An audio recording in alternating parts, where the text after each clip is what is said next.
CNN reporters fear that Giorgia Meloni's rise in Italy's prime minister race will bring right-wing fascism back, and they compared it to Benito Mussolini. The only problem is Benito was not a right-winger. You're not going to want to miss this one.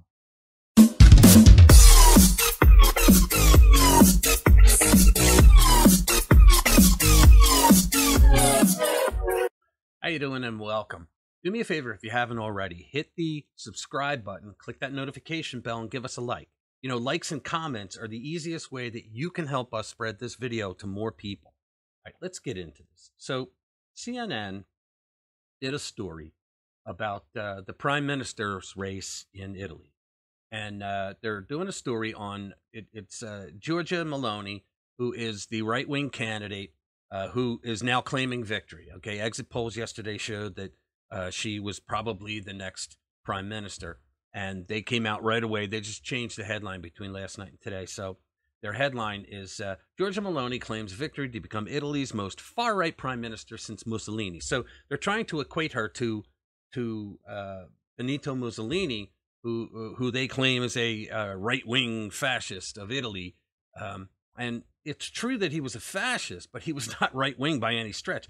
His entire political career, he was a left-winger. In fact, he was a Marxist, and he was one of the most famous Marxists in Europe of his day. So let's get on with this. Brothers of Italy, the party, Brothers of Italy leader Giorgia Meloni has claimed victory in a general election that seems set to install her as Italy's first female prime minister, leading the most far-right government since the fascist era of Benito Mussolini. You see the insinuation there? Well, Benito Mussolini was this far-right guy, and so is she. She's not far-right. She's just not a globalist. She's not a Marxist, so they call her far-right. They'll call anybody to the right of Lenin far-right, okay? And that's all this is. Let's listen to a video of her, okay? This is a video of her in her own words. You're going to have to read subtitles. So let's go over this real quick.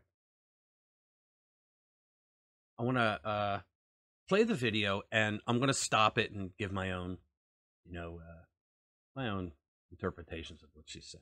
Potrei farne tante altre di queste domande. A monte c'è quella che ci facciamo oggi: perché la famiglia è un nemico? You see that, what she said? Why is the family an enemy? Why is the family so frightening? Now, I know in the United States, and globally, really, but in the United States, the liberals here, well, the leftists here, the progressives, if you will, the Marxists, for about 100 years, they've been trying to take down the nuclear family. Why?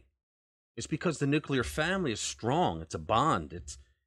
You don't let government knock you down. You have an identity of who you are. They don't want that. They want you without an identity so you could be a good little government robot. Perché la famiglia fa così paura? C'è una risposta unica per tutte queste domande. Perché ci definisce, perché è la nostra identità. There she is, because it defines us. Family defines us. It defines your identity. Exactly. Perché tutto quello che ci definisce in questo tempo è un nemico. There you go. Everything that defines us is now an enemy. Look at the United States. According to the Marxists here, Black Lives Matter, Antifa, the Democratic Party, progressives, the woke. Think about it. Everything that defines us here, the Star-Spangled Banner, that's evil.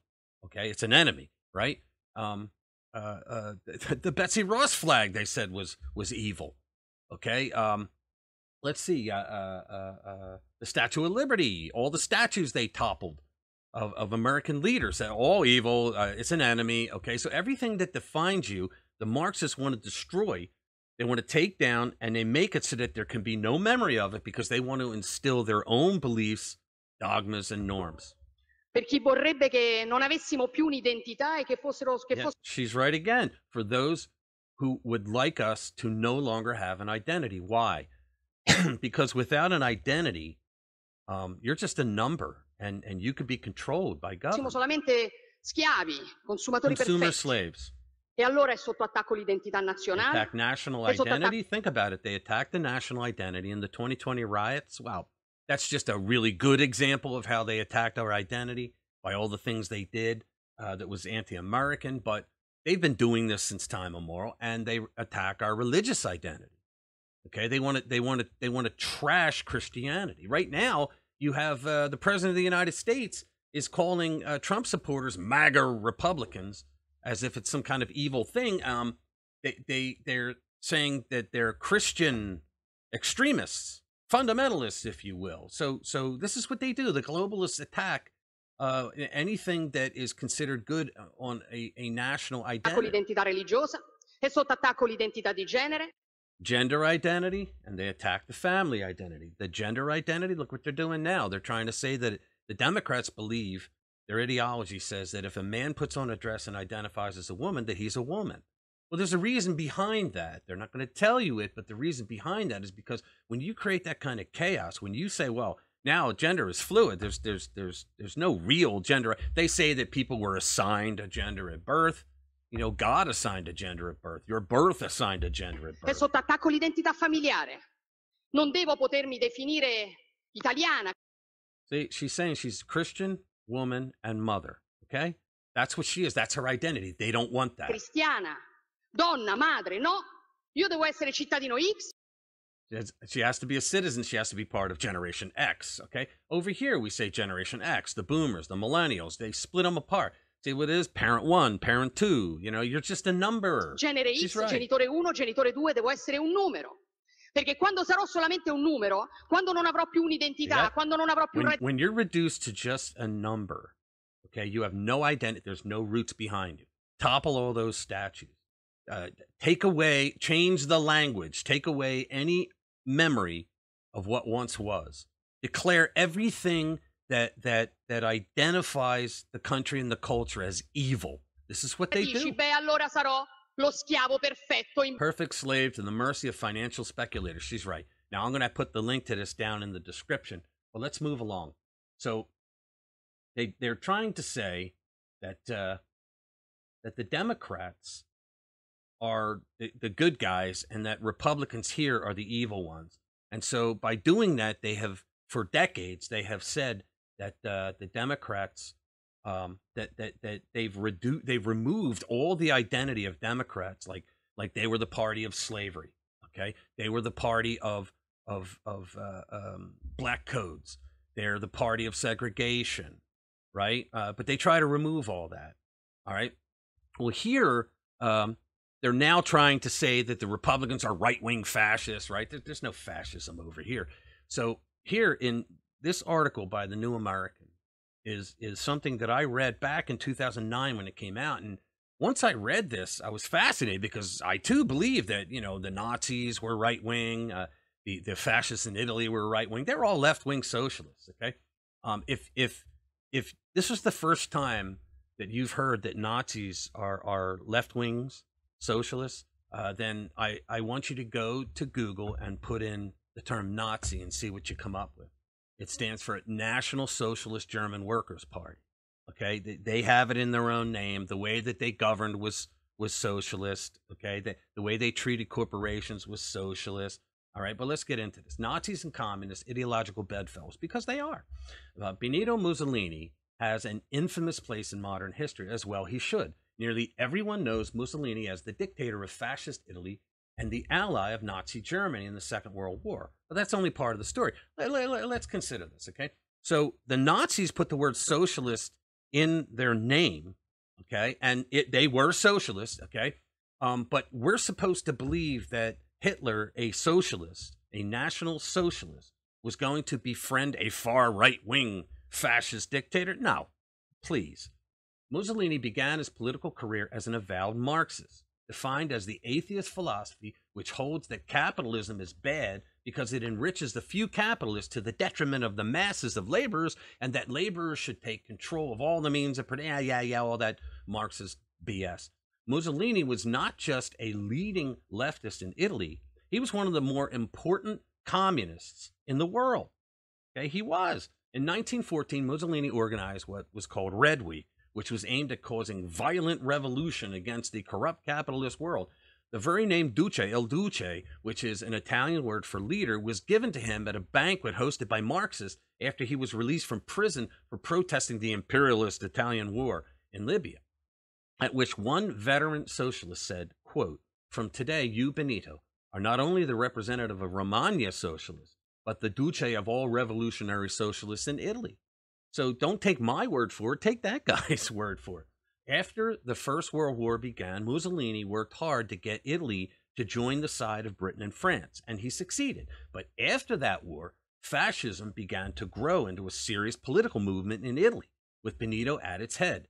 Hitler admired Mussolini intensely. Yeah, the socialists admired the right-wing fascists, right? BS. Intensely, and considered fascism in Italy to be a precursor to National Socialism in Germany. Mussolini brought fascist Italy into the Second World War as an ally of Nazi Germany, of the National Socialists, about the time that the Nazis defeated France in mid-1940. Okay? Now, for those of you that say, well, yeah, he started out as a Marxist, maybe even a socialist, but he turned to the right when he went into the war. More BS. Italy surrendered to the Allied powers in 1943, and they ousted the Duce, right? But that's not the end of the biography of Benito Mussolini. Hitler rescued him, and I'll bet you never taught this either. Hitler rescued Mussolini and set him up as the head of a puppet state in northern Italy, and it was called the Italian Socialist Republic. Yeah, a right-winger is going to go back and say, oh, I'll become a socialist again. No, he was a socialist all along. The constitution of this socialist republic was written by Nicola Bombacci. I hope I didn't wreck his name. A communist and a friend of Vladimir Lenin. In February 1944, the Socialist Republic issued a legislative decree for the socialization of enterprises that provided that all businesses with capital over 1 million lire or employing more than 100 persons would be run by a committee composed of an equal number of management and workers. That sounds like some real Elizabeth Warren crap, doesn't it? Isn't that what Elizabeth Warren came up with? She wanted to have committees put on American corporations' boards that were made up of people in the lower ranks. After that, it moved the Socialist Republic in Italy. It moved even more radically to the left. In 1944, folks, Mussolini praised Joseph Stalin and said that if he had to choose which nation should dominate Europe, it would be the Soviet Union.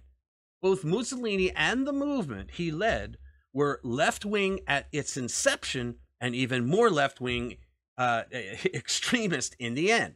So don't let the CNNs of the world try to fool you into thinking that that they were all right wingers, the fascists in Europe. They were not.